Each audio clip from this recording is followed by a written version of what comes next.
Field from the Republic 2.0, and today we are going to solve, as per the examiner reports, the paper of January 26 for the IAL Edexcel Unit 2.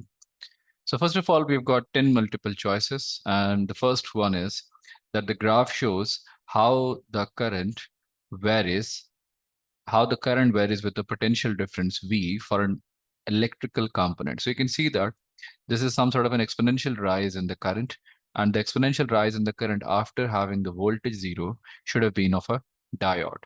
So that is how we're going to go with the option number A for question number 1.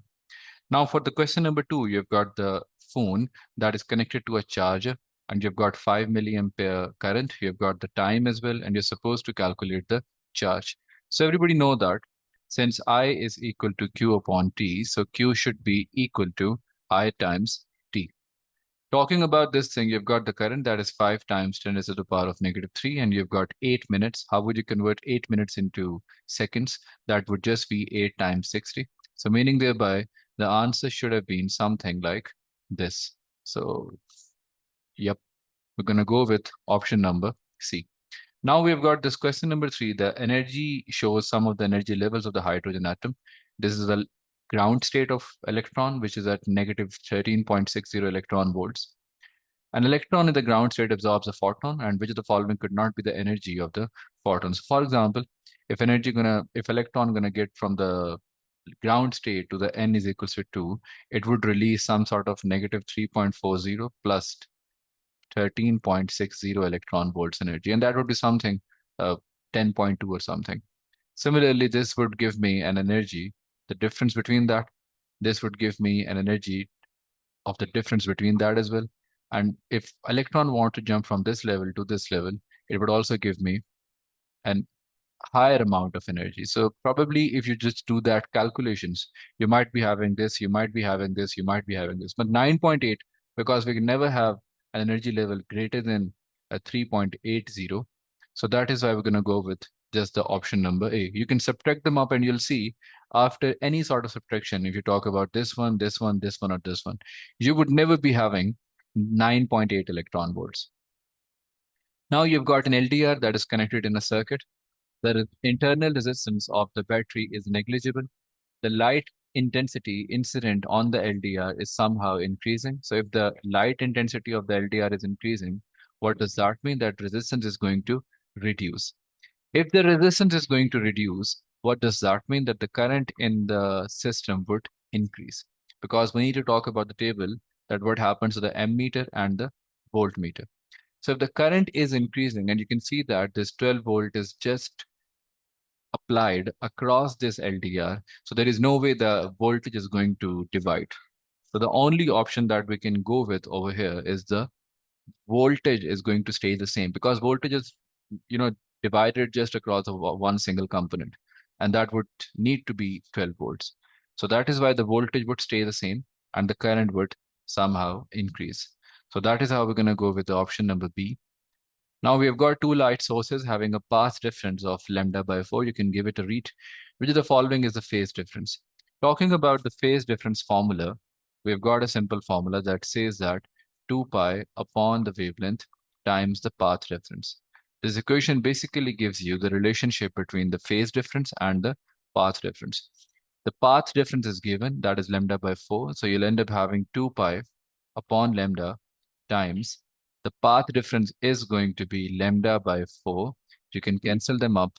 At the end of the day, you'll be having pi upon 2. So that is why for this option, we can go ahead with the pi by 2. After that, you've got this question number 6, and you've got a string, so you've got 20 Newton weight. The vibrating length of the string has a mass of this much, the length of this much. Which the following gives the speed in a transverse wave. Since we're talking about the speed in a transverse wave, so that should be V equals to T upon mu, mass per unit length. So you've got V equals to root of T. Now what is going to be T in this case? Because the weight is 20 Newton, so the tension acting upwards should have been 20 Newtons as well. And mu is the mass per unit length. Mass is 0.005 upon the length, that is 2.5. So to write then in an expression like this, we can go ahead with 20 times 2.5, divided by 0.005. That is why I'm going to go with option number B, right? So for the next question, I've got the seventh one, which is the following graph represents a relationship between the frequency and the wavelength of the photon. So you all know that the frequency is inversely proportional to the wavelength. And talking about the inverse proportionality, we must be having a decreasing gradient over here. So the only option going to be the option number D. Now, the circuit diagram shows a potential difference V applied across the ends of the uniform wire of the length, which the following gives the potential difference across the length X of the wire. So you all know that the same amount of current would be passing through L and the X. So if you're talking about the total voltage, total voltage going to be V and the total length is L. I'm just replacing the resistances with the lengths.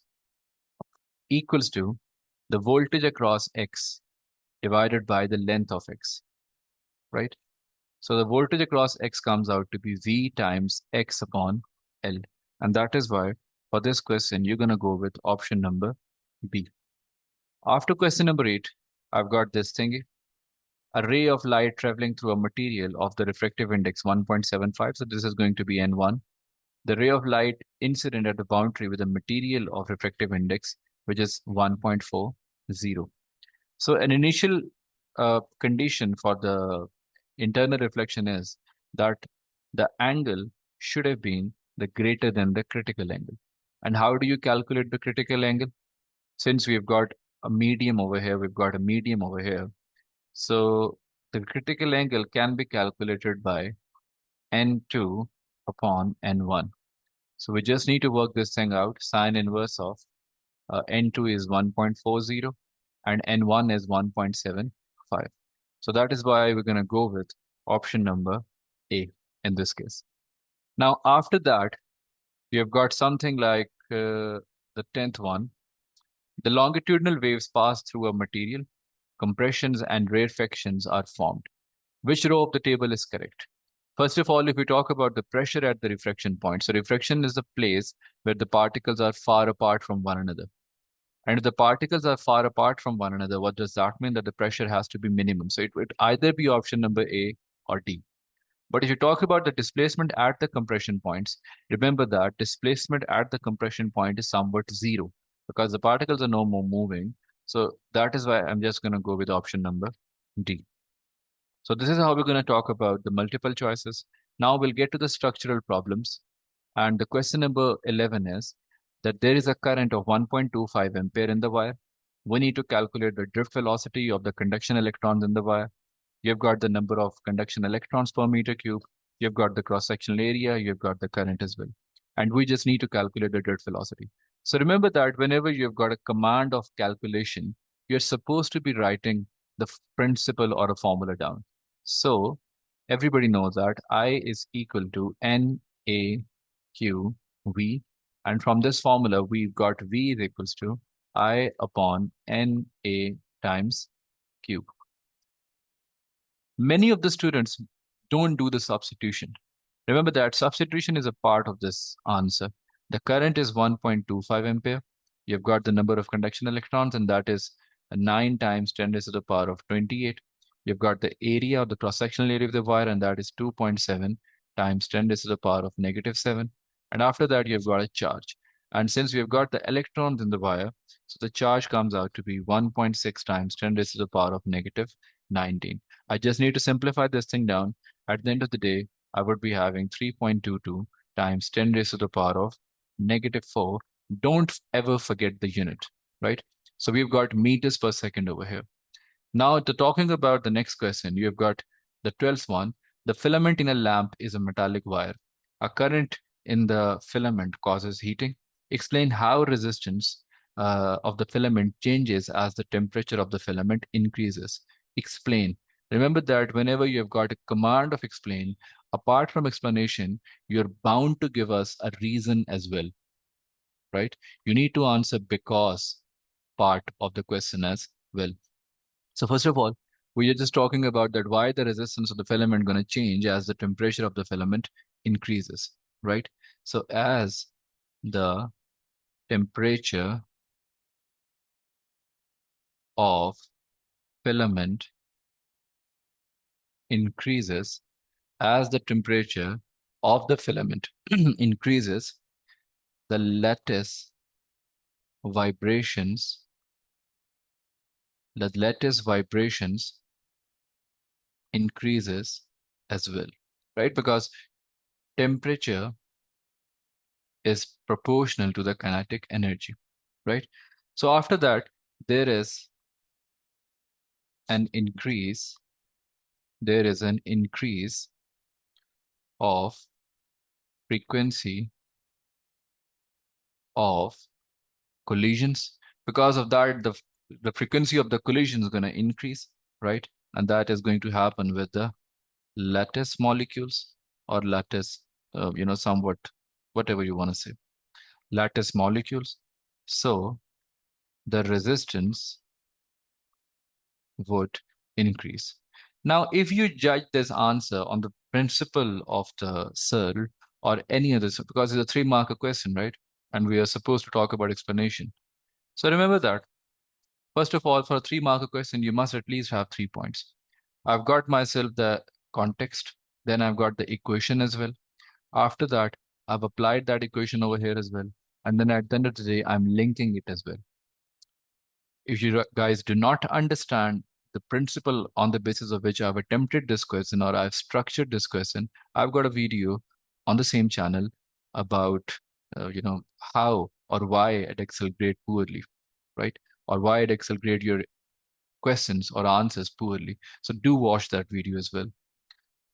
Now, after that, you've got this question number 13. The student somehow investigated how the potential difference across the battery varied with the current in the battery. The student plotted her graph on her results on a graph as shown. You've got V, you've got I over here as well. And we need to determine the EMF and the internal resistance of the battery. Now, how would you attempt this question? First of all, for attempting this question, you need to give it some sort of explanation. Since everybody know that EMF is equal to V plus IR, I can rearrange this equation to make it look like a straight line equation for the above mentioned graph. And that is going to be V equals to a negative R I plus the EMF. So comparing it with Y equals to mx plus C comes out to be the intercept or the EMF. The EMF is 1.5. So you've got the EMF 1.5 volt, right? And the gradient over here comes out to be negative R. And how would you calculate the gradient? Just choose any 2 points. For example, I'm going to choose this point and I can choose this point, right? So y2 minus y1, this is somewhat 1.0. So the gradient comes out to be 1 minus 0.5. Y2 minus y1, x2 going to be 1 and x1 going to be 2. So I've got something like 0.5 divided by negative 1. So the gradient should have been negative 0.5. So by just replacing the gradient with negative 0.5, writing it against negative R, you'll get the internal resistance, and that is going to be 0.5 ohms. So that is how we're going to talk about 0.5 ohms, right?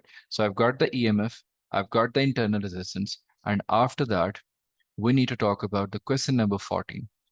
An electron is accelerated from rest through a potential difference of 4.8 kilowatts, right? So you've got the voltage, and you're supposed to calculate the kinetic energy gained by the electron. So in this case, remember that the kinetic energy, which is half mv square, but since we do not have speed or anything else, I can just equate it to the work done in the electricity. And that was equal to Q times V, right? So I just need to calculate the kinetic energy. The charge in this case is going to be 1.6 times 10 to the power of negative 90. And the voltage in this case is 4.8 times 10 to the power of 3 volts. So by just multiplying them up, I can get myself the kinetic energy, and that somehow comes out to be 7.68 times 10 to the power of negative 16 joules. Make sure that whenever you're attempting a show that command, your answer should have more significant figures as compared to the given answer, right? Over here, I've got 2. Over here, I've got 3. So, that would help you as well. Now, talking about the next thing, I need to calculate the de Broglie's wavelength of an electron. So how can I calculate the de Broglie's wavelength of an electron? First of all, I'm just going to get myself the, since I need to calculate the de Broglie wavelength, I need to have the speed. That is for sure now. So if I need speed, what I'm going to do, I'm just going to use kinetic energy equals to this m square upon 2m. I can also rewrite this equation to look like m square v square upon 2m. So finally, the kinetic energy should be mv square divided by 2. So v square comes out to be 2 times the kinetic energy divided by m, and I'm just going to square root it. And at the end of the day, I'll have the speed, and that would be equal to the square root of 2 times the kinetic energy divided by the mass. So by just plugging in the values over here, I've got 2 times 7.68 times 10 raised to the power of whatever it was, the speed, so the kinetic energy, and that is negative 16. So I've got negative 16 over here and divided by the mass of an electron. Mass of an electron, you guys should remember, it is 9.1 times 10 raised to the power of negative 31. So I just need to work this thing out, and I've got, 4.11 times 10 raised to the power of 7 meters per second. I've got the speed. I can calculate the wavelength by just using h upon mv, right? So h is going to be 6.637 or 6.673, I guess, or whatever it was, minus 34 divided by the mass of electron, that is 9.1 times 10 to the power of negative 31. The speed, which I just calculated, 4.11 times 10 raised to the power of 7. I just need to simplify it down, and at the end of the day, I'll have 1.77 times 10 raised to the power of negative 11 meters. So that is how we should be talking about this question.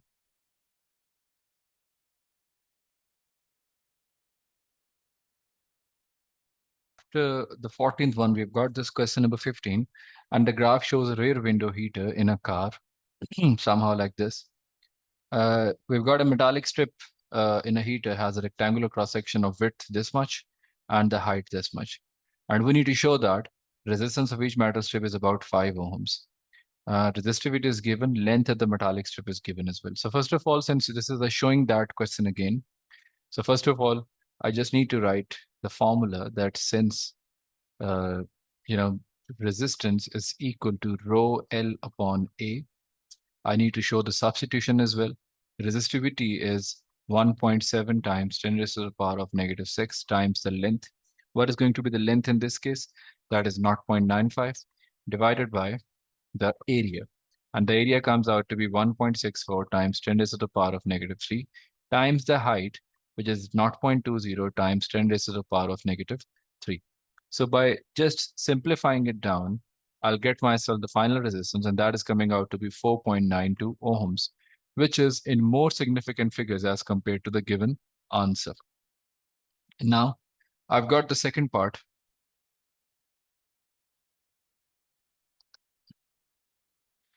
And that second part is the heater is having 11 identical metallic strips, and they're all connected in parallel as shown, right? So I need to calculate the total resistance. I've got the single resistance, and it should be 1 upon RT, and that should be equal to 1 upon R1 plus 1 upon R2 plus 1 upon R3 plus up to so on to the 11th resistor. So we can write it somehow like this: 1 upon RT is equals to 11 times, because they all resistors are going to be the same. So it needs to be 11 times 1 upon 5, right? Which was the resistance of the each strip. So by just working it out, the RT comes out to be somehow 5 upon 11. And the total resistance of this combination comes out to be 0.45 ohms. So that is how we're going to talk about this question. And if you talk about the third one, the potential difference across the heater is 12 volts and the internal resistance is negligible. So you just need to calculate the current. And how can we do the current? Since internal resistance is negligible, So we've got the total voltage, that is 12 volt, and we've got the total resistance, that is 0.45. So if you're just going to divide them up, I'll get myself the final answer, and that comes out to be something like 26.67. One more thing that we need to understand, that this was a determination question, so we were supposed to write the formula down first as well. So I should have been equals to V upon R. That is how we're going to talk about this sort of a thingy. Now you've got the B part. An alternative design is to connect the metallic strips in series, right? So you're going to connect them in series now. Explain why this would not result in the same power being dissipated by the heating circuit. Because the thing is that in series, the resistance would no more be 0.45. Resistance would increase, right? And since the resistance would increase, what does that mean? That now potential difference would be divided across each strip. So if the potential difference is going to divide, what does that mean? That power dissipation going to be lower, okay? By connecting the metallic strips in series, resistance would increase, right? Resistance would increase. And now since we are connecting them in series, so what does that mean? Besides that, potential difference across each component would divide or somehow reduce. And since the potential difference is going to reduce, according to P equals to VI, power dissipation, apart from that, when you're going to talk about it, power dissipation would be lower as well. So that is how we're going to talk about this B part. Now, after talking about this B part, we have got the next one, and that is the student connect a circuit shown in the diagram, and we need to calculate the reading on the voltmeter. So how we can show the reading on the voltmeter? The current passing through the total circuit plus the current passing through the 6.8 kilo ohm resistor should be the same. So first of all, I'm just going to write the equation by potential divider equation. Total voltage upon the total resistance should be equal to V across 6.8 and resistance of 6.8 as well, right? Since I need to calculate the voltage over here, so V naught comes out to be VT divided by RT times R naught. Now I just need to plug in the values. The total voltage I've been given with is 3 volts, and the total resistance over here is going to be 6.8 times 10 raised to the power of 3 plus 4.7 times 10 raised to the power of 3 and times it by the resistance of the component that we are talking about, and that is 6.8 kilo ohms as well. If you're going to work out this voltage, the voltmeter reading comes out to be something like 1.77 volts, right? After that, we need to calculate the power dissipated by the circuit. So if you want to calculate the power dissipated by the circuit, if you could see this thingy, they're connected in somehow series, right? So if they're connected in series, we just need to power dissipated by the circuit. We need to calculate the total power dissipated by the circuit. And that comes out to be the power equals to V square upon R. We can use this formula because we've got the total voltage, that is 3. We've got the total resistance, that is, something over here, 6.8 times 10 raised to the power of 3 plus 4.7. So I've got this thing as well, 6.8 times 10 raised to the power of 3 plus 4.7 times 10 raised to the power of 3.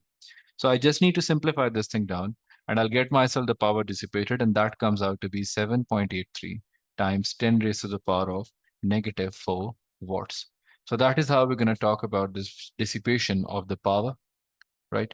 Now after that, I've got this C part. The student connects the battery into an ammeter and a motor. There is a current of 2.5 ampere in the motor. So you've got the current. We need to calculate the energy transferred in the motor in 1.5 minutes. So what are we supposed to do in this case? We just need to calculate the energy transferred, and that should be somehow like, E is equals to QV, right? But we do not have the charge. So first of all, charge is equals to, sorry. So first of all, charge over here would be equal to I times the time. The current we've got is 2.5 and the time we've got is 1.5 minutes, meaning thereby I've got 1.5 times 60. So by just simplifying it down, I've got the charge and that comes out to be 225 coulombs.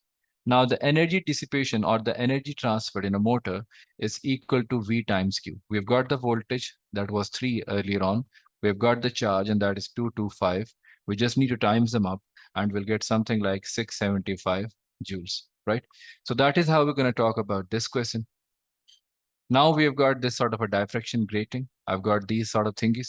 Calculate the number of lines per millimeter on the diffraction grating where the wavelength of the light from the laser is 635 nanometers. And apart from that, we've got a first order maximum as well.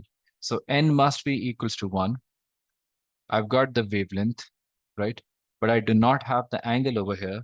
So I need to calculate the angle first of all, right? So before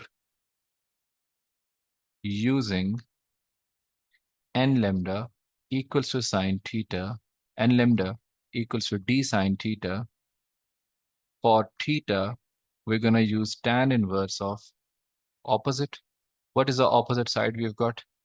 0.78 divided by 4, right? So theta from here comes out to be something like, if you just simply work it out, the theta comes out to be 11.03 degrees. So I've got the angle now. Now using the above mentioned formula that n lambda is equals to d sine theta, I just need to calculate d from here. So d from here comes out to be n lambda divided by sine theta. By substituting all the values, n is 1, lambda is 635 times 10 raised to the power of -9 divided by sine theta. And in this case, theta is going to be 11.03. So I just need to work out d from here. And d from here comes out to be something like 3.32 times 10 raised to the power of -6 meters. That is the slit spacing. But I need to calculate the number of lines per millimeter. So for that thing, I need to reciprocate it. 3.32 times 10 raised to the power of -6. And apart from that, I need to calculate per millimeter. So for per millimeter, I'm going to multiply it by 1000 as well. So by just simplifying it down, I'll get the number of line spacing, and that comes out to be 301 number of lines per millimeter. So that is how we're going to talk about this sort of a question. Now, explain why there is a maximum at X. Meaning thereby why there is a constructive sort of an interference at X. So you just need to mention a few conditions for the constructive interference. And the foremost, remember that in the exam, you're supposed to write the primary reason first, right? So there is a maximum, first of all, the context, right?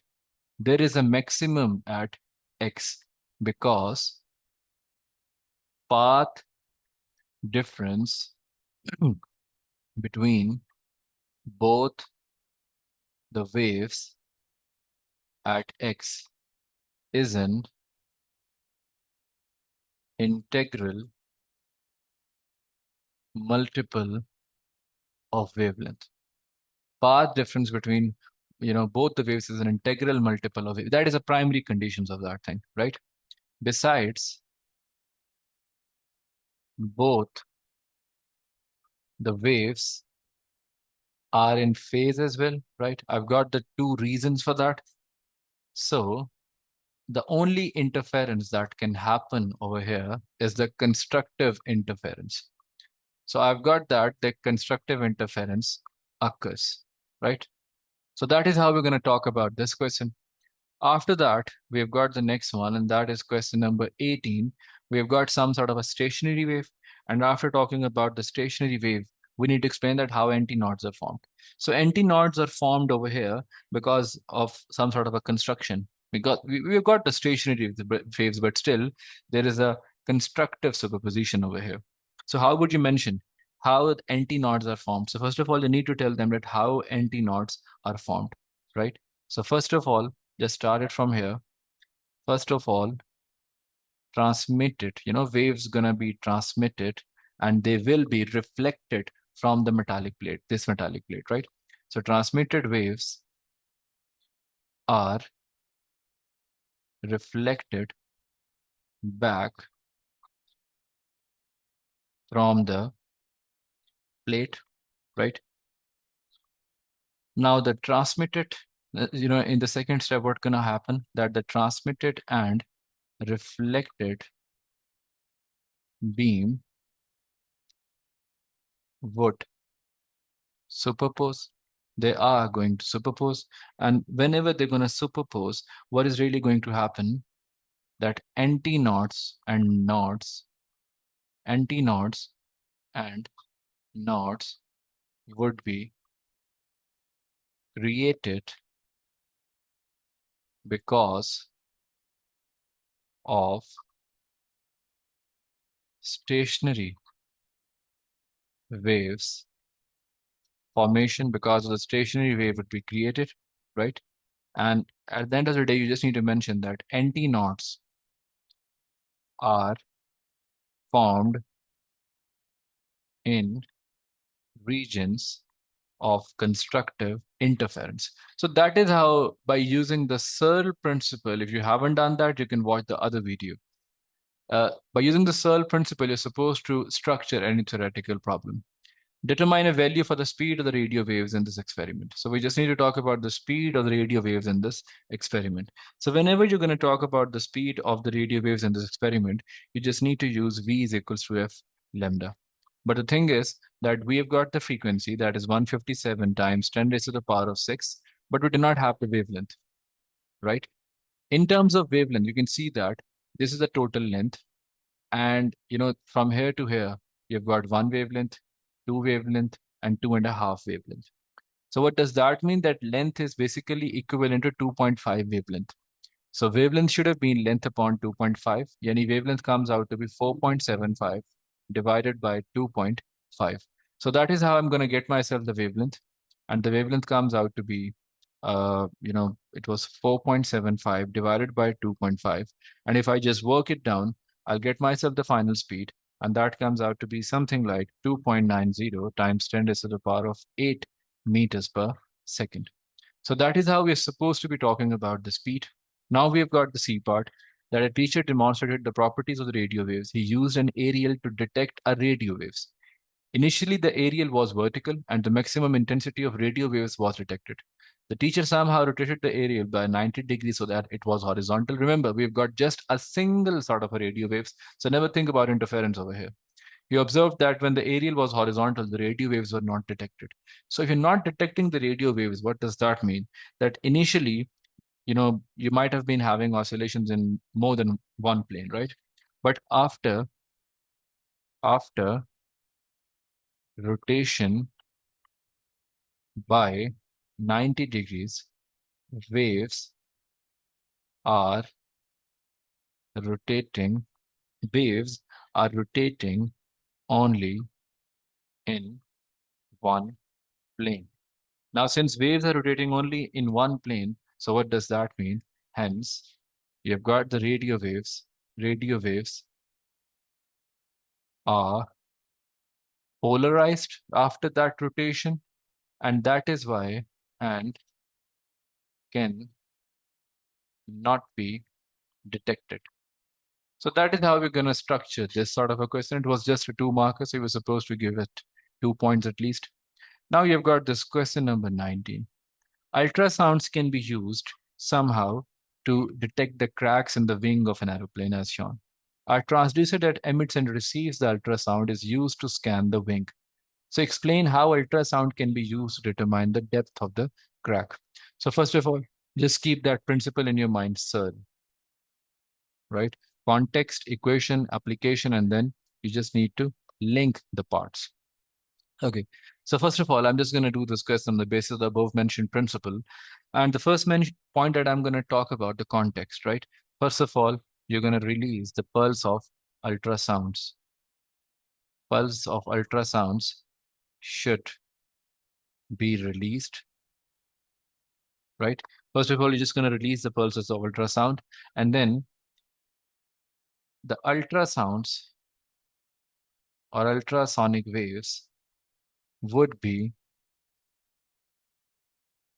reflected from the crack. They would be reflected from the crack. Now, thirdly, we just need to talk about it, that time should be noted between the emission and detection of radio waves by stopwatch. So you can measure the time. Now remember that you're talking about the distance, so you need to mention over here that the speed of ultrasonic waves is known. Well, you already know the speed of the ultrasonic waves. Now the equation part comes into the play. Now the distance is gonna be speed times the time, right? Distance can be recorded, but at the end of the day, you need to mention that for distance to record, time should be halved, right? Because you're measuring the time to go and measuring the time to for the wave to reflect back. So that should be total time. We're just concerned about this much of the distance, right? So that is how we need to talk about this problem. And after that, you've got the next one. And the next one is basically about question number 20. You've got the refractive indices. You've got the concentration of the glycerols over here, right? You've got these things. Now you've got the speed of light in the glass block. So you just need to calculate the speed of light in the glass block where the n is 1.75. So you can just simply do n is equals to c upon v. You've got the n that is 1.75. You've got the c. Remember that the speed of light, not the speed of light in this glycerol. 3 times 10 raised to the power of 8 divided by a v. So you can work out v from here, and that comes out to be 3 times 10 raised to the power of 8 divided by 1.75. So the speed of glycerol over here would be something like 1.71 times 10 raised to the power of 8, right? Now, after that, you've got the concentration of these samples, reduced which sample is being used in the refractometer. So I can calculate the refractive index of the glycerol, right? Somehow. And once I've got the refractive index, and from where I'm going to do that. So basically, I just need to use the Snell's law over here. N1 sine theta 1, N2 sine theta 2. Now remember that these theta 1s and theta 2s are the angles with the normal. So you basically need these angles, right? This one and this one. 90 take away 55.1, gonna be something like, I guess 34.9. Yeah. And this angle, 90 take away 64 is going to be something like 26. I've got the angle, I've got the n for here. I've got the angle, but I do not have n1. So I'm supposed to be calculating n1 from here. So n1 equals to n2, which was 1.75. The angle over there was 26 degrees. And the sine theta 2 is somewhat like 34.9. I just need to work out n1 from here. And n1 comes out to be 1.341. You can look for 1.341 in the graph. 1.341 is somewhat over here. So you've got the concentration about 3%. And that is closest to the sample 2, right? So remember that you need to write a conclusive statement as well, right? And what is going to be the conclusive statement? That with n equals to 1.31, the concentration percentage is 3.2 is 3%, right? So the sample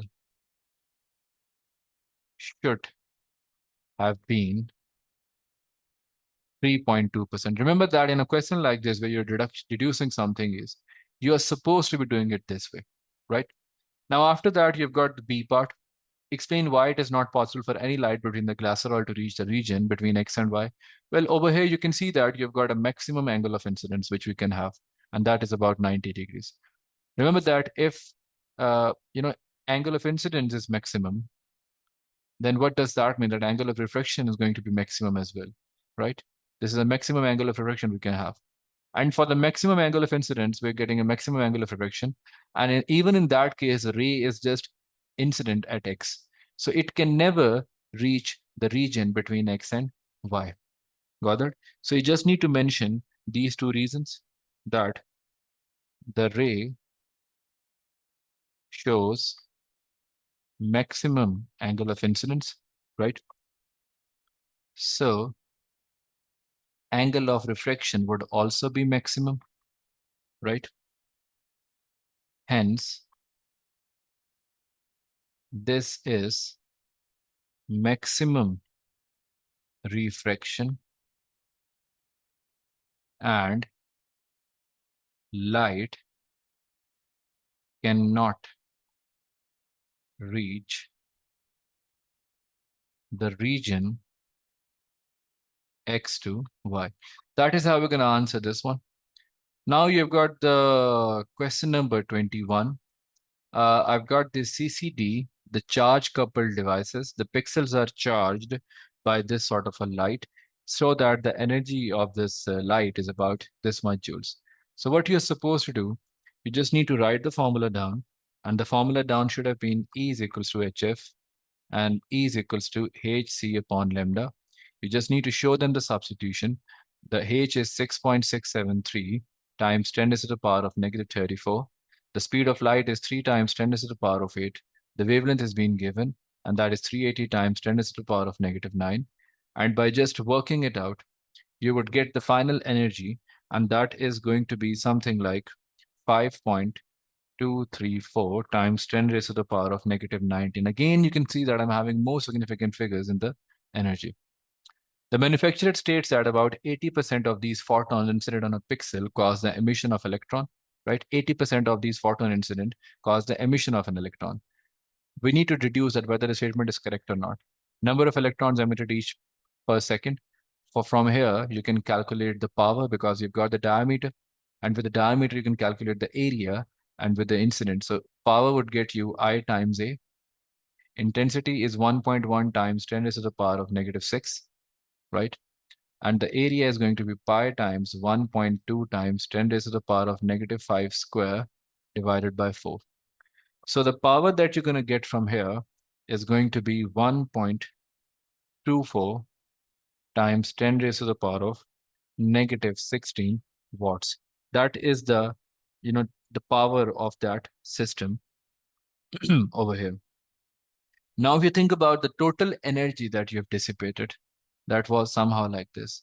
So this would be also the energy per second. So 1.24 times 10 to the power of negative 16. I can calculate the number of electrons over here. And how can I do that? By dividing the total energy, that is 1.24 times 10 to the power of negative 6, by the energy of each photon, and that is 5.234 times 10 to the power of negative 19, right? And that's going to get me somehow like 238 electrons. Okay. So now I can calculate the percentage photons that release an electron. I've got 195 in total, and then I've got 238. I've divided them up. I've got 82%, right? So 82 is almost congruent to 80%. So the manufacturer's claim is right, right? That is how we're going to talk about this sort of a problem. After that, I guess the last question we've got is the B part. The threshold frequency of the metal in the pixels is equal to the frequency of the green light. The pixels are exposed to white light with the same intensity as the UV light. The UV light source was removed. Explain how this changed the percentage of the photons that released electrons. So we've got the threshold frequency of the metal in the pixels equal to the frequency of the threshold of the green light. The pixels were exposed to the white light. We need to explain that how this changed the percentage of photons that release electrons. Well, first of all, everybody must know that whenever you're talking about a white light, right? Whenever you're talking about a white light is not just a single light. It got a range of wavelengths and the frequencies, right? Now, if it got a range of wavelength and frequency, only specific frequencies would be greater than, only the specific frequencies would be greater than the threshold frequency, right? I'm just tired to write it as a whole paragraph. So you guys need to just, note these points down. So if you've got the specific would be greater than the threshold frequency. So only a few photons would be able to emit the electrons because of the work function, right? So at the end of the day, just mention that a smaller percentage of photons would release electron, right? So a smaller percentage of photons release electrons. So that is how we're going to talk about this sort of a thing. So that was it. I hope you've liked how I've solved these questions, but make sure, everybody, whoever you're going to watch this video, make sure that you go through the exam techniques as well, right? Because that is very important. Apart from that, if you guys have got any question, you can comment it down. Thank you very much.